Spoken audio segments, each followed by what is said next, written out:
اب وہ نبی دنیا میں نہیں ہے، وہ ہم سے پردہ فرما گئے ہیں. یہ پھیلی ہوئی امت کی کون فکر کرے گا؟ یہ ہمارے ذمہ داری ہے، یہ ہماری ضرورت بھی ہے، یہ ہماری ذمہ داری بھی ہے، یہ ہماری ضرورت ہے. اس کو کرنے سے ہم بھی باقی رہیں گے. جس کھیت پر محنت نہیں ہوتی وہ کھیت میں کانٹے اگ جاتے ہیں. زعفران اگانے والی صلاحیت کی زمین تھی، اس زمین کو بنجر چھوڑ دیا، بنجر. تو اس پر سب سے پہلے وہ زمین پر کیا ہوگا؟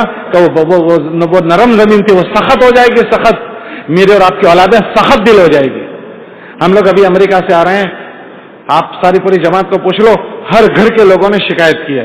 جتنے ملے ہیں انہوں نے اپنے گھر کی شکایت روئے، ہر بچے اولادوں کی شکایت، ہر گھر والوں نے جتنے ملے ہیں کہ گھر سخت ہو گئے. سخت، بیٹیاں سخت ہو گئی، ماں باپ کے سننے کو بھی راضی نہیں ہے کہ زمینیں سخت ہو جائے گی. پھر اس کے بعد اس میں زعفران نہیں اگے گا، پھر اس میں یہ ببول کے کانٹے خود بخود اگ جائیں گے. جتنے کھیت میں ببول اگتے ہیں، کوئی اگاتا نہیں ہے، خود ہی اگ جاتے ہیں. وہ جنگل بن جائے گا، ببول کے کانٹوں کا جنگل. پھر اس میں زہریلے جانور بسیں گے جو مجھے اور آپ کو کاٹ کھائیں گے.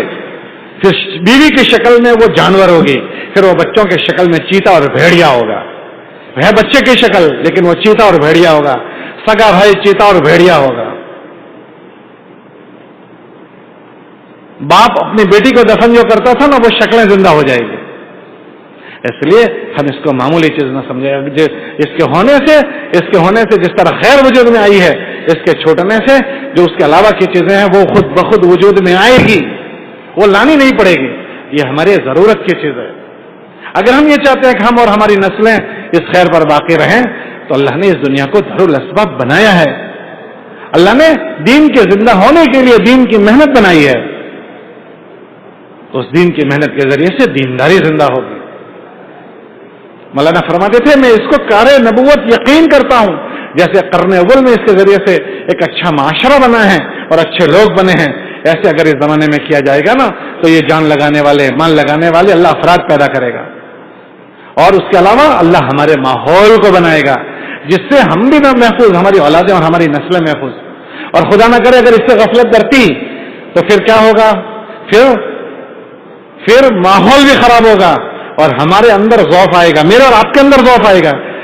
کہ ضعف جو آتا ہے نا، اس کی شروعات ایمان سے ہوتی ہے. ایمان سے، ایمان کے متعلق ہے الایمان یزید و ینقص، وہ بڑھتا بھی ہے گھٹتا بھی ہے. اب ہمارے مدرسے میں 2 مہینے اس پر معرکۃ الآراء بحث ہوتی ہے. الایمان یزید و ینقص 2 مہینے تک.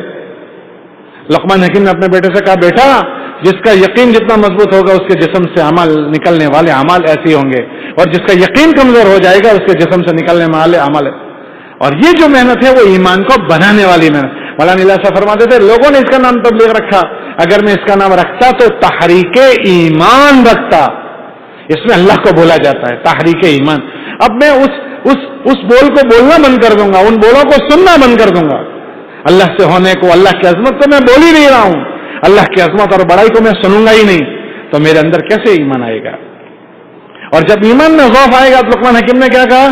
جس کے یقین میں ضعف آئے گا اس کے جسم سے نکلنے والے اعمال کمزور ہو جائیں گے. اور یہ ایمان میلا ہو جاتا ہے جیسے کپڑے میلے ہوتے ہیں. اللہ کے نبی علیہ السلام کی بات حضرت شیخ نے فضائل صدقات میں نقل کی کہ ایمان ایسے میلا ہو جاتا ہے جیسے کپڑے میلے ہو جاتے ہیں. جب کپڑے میلے ہوتے ہیں تو کیا ہوتا ہے؟ اس میں بدبو آتی ہے، بدبو. میرا ایمان میلا ہو گیا، اس کی کیا نشانی ہے؟ کہ آدمی کے جسم میں سے بدبو آتی ہے، بدبو. وہ بدبو کیا ہوتی ہے؟ کہ اس کی آنکھیں، اس کے جسم گندا دیکھتی ہے، گندا بولتے ہیں، اسے کوئی احساس نہیں. اگر آنکھیں گندا دیکھنے کی عادی ہوئی ہے، یہ ایمان میلا ہو چکا. یہ کان گندا سننے کی عادی ہوئی ہے، یہ ایمان میلا ہو گیا. یہ ہاتھ پیر سے گندی چیزیں ہو رہی ہے، یہ ایمان میلا ہو گیا.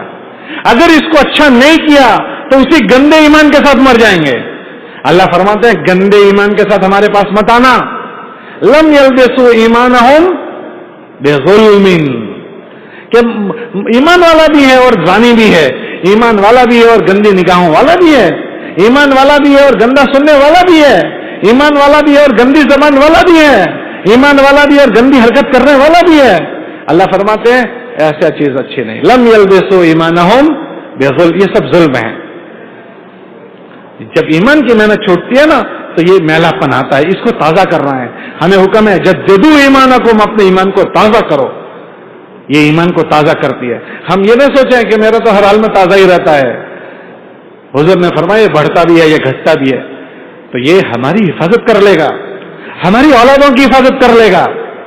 ہم اپنے بچوں کو نہیں سنبھال سکتے، لیکن یہ دین کی محنت ہمیں بھی سنبھال لے گی، ہمارے بچوں کو بھی سنبھالے گی. سنبھالے گی کہنے کا مطلب ان کو اسلام پر جلائے گی، اسلام پر مرنا نصیب ہو جائے گا.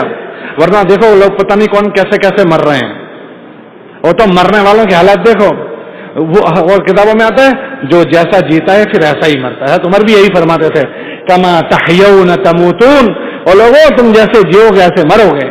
اور حضرت شیخ نے لکھا فضائل کے ساتھ فضائل صدقات میں تعجب اس آدمی پر نہیں ہے جو 60 سال تک کافر تھا اور کافر مر گیا، تعجب اس پر ہے جو 60 سال تک ایمان والا تھا اور کافر مر گیا.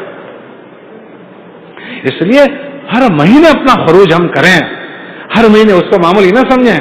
یہ ہمارا ڈوز ہے، یہ ہماری حاجت ہے. سالانہ کم سے کم ہمارا چلہ ہر حال میں لگے. یہ جراثیم لگے ہوئے ہیں، جراثیم، اس پر دوائی چھڑکنی پڑے گی.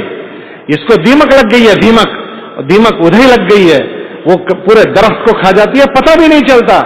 ہم کو جراثیم لگ گئے، ہم کو نہیں پتا ہے. میرے اندر بے دینی کا جراثیم لگے ہوئے ہیں، آنکھوں کے گندا دیکھنے کے جراثیم، زبان کے گندا بولنے کے جراثیم، غلط کھانے کے، غلط کمانے کے، یہ سارے جراثیم لگے ہیں. اگر میرے اندر احساس نہیں آیا تو وہ جراثیم بڑھتے جائیں گے. اندر تازگی آنی چاہیے. جسم سن ہو گیا، سن، جیسے اس کو ڈاکٹر پورا چیر بھی دیتا ہے تو اس کو احساس نہیں ہوتا، اور جسم بیدار ہوتا ہے نا تو ذرا سوئی چبھتی ہے تو ایک دم کہتا ہے مجھے کوئی چیز چبھی ہے. ماں ہا کفی قلبک، جو تیرے دل میں چبھنے لگے. جب برائی ہو تو فوراً احساس ہو جائے کہ مجھ سے یہ غلط ہو رہا ہے. یہ ایمان کی نشانی بتائی.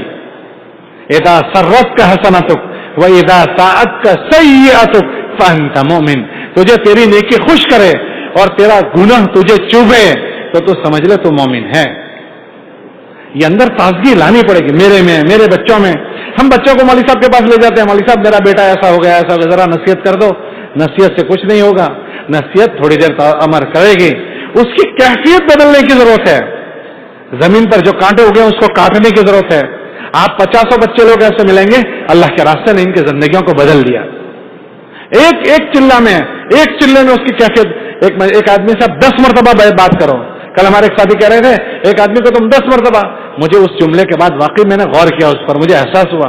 انہوں نے بات میں کہا ایک آدمی کو تم 10 مرتبہ بات کرو، اس کی وہ کیفیت نہیں بنا پاؤ گے. ایک مرتبہ اس کے 3 دن لگوا دو جو اس کی کیفیت بنتی ہے. ہم لوگ جے پور میں چلہ لگا رہے تھے تو جے پور میں چند بچوں کو وصولی ہوئی. وہ چند بچوں کی وصولی ہوئی تو وہ وصولی کے بعد ان کو امیر دینا تھا. تو مقامی ساتھیوں سے کہا کہ ان کو ایک امیر صاحب دے دو. تو کہنے لگے نہ بھائی یہ خطرناک قوم ہے، ان کے ساتھ ہم نہیں جائیں گے. ایک آدمی بھی ان کے ساتھ نہیں جوڑا. ہماری جماعت میں ایک ڈاکٹر صاحب اور ایک انجینئر صاحب تھے. تو ہم نے ان لوگوں کو طے کیا کہ جب تم اسٹوڈنٹ ہے تو ان کو لے کر جاؤ. تو اتنی خطرناک قوم، وہ 3 دن چلے گئے. ہم لوگ اللہ اللہ کر رہے تھے کہ اللہ خیر فرمائے. یہ ڈاکٹر صاحب اور انجینئر صاحب توبہ کر کے نہ آئے. ہمارے بچے ہم جانتے ہیں کیسے ہیں. ایک ہمارا بچہ قابو میں نہیں ہے، 1 ڈزن بچے ہیں، کیسے قابو؟ تو پتہ نہیں اللہ کی شان. وہ بچے آئے تو دروازے پر، ہم دوسری مسجد میں جا چکے تھے تو وہ مسجد میں آئے. دروازے سے کہہ رہے مولوی صاحب ہم نے امی ابا کو بھی توبہ کر لی اور اب ہم نے وہاں فون بھی کر دیا. میں نے کہا کیا بات ہو گئی؟ کہا آپ نے نہیں دیکھا تھا ہمارا کیا حال تھا؟ تو ہم نے وہیں سے امی کو فون کیا، ابا کو فون کیا کہ ہمارے سے یہ ہوتا تھا، اب ہم آپ کو ایسا نہیں کریں گے. میں نے کہا کیسے ہوا؟ کہ امیر صاحب نے ہم کو تعلیم میں سنایا کہ امی ایسی ہوتی ہے، ابا ایسے ہوتے ہیں. تو ہم کو بہت دکھ ہوا کہ ہم تو کیسا کرتے ہیں.